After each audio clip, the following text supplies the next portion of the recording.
কি বানিয়েছে আজ? ওই কি পাস্তা কি বললি? পাস্তা। Pasta pasta. বাহ, হোয়াইট সস পাস্তা বানিয়েছে। হ্যাঁ। ওই দেখি, একটু খেয়ে দেখাও।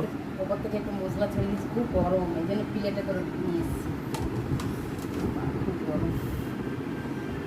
একটু খেয়ে দেখাও বন্ধুদের। বন্ধুরা দেখুন, কালারটা দেখুন বন্ধুরা, গন্ধটা তো মানে বলে বোঝাতে পারবো না, এত এই সুন্দর দেখুন হয়েছে। এইটা। হ্যাঁ, চিজটা দেখ, এই দেখ। তাই না? চিজ, চিজটা দাও। আরে সাবাস, ঝরে ঝরে পড়ছে চিজ।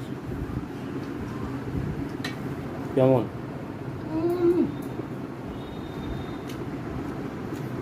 করতে হবে না। তাই না?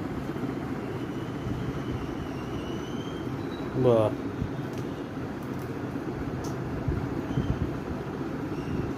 হেভি চিজ হয়েছে তো, চিজি একদম।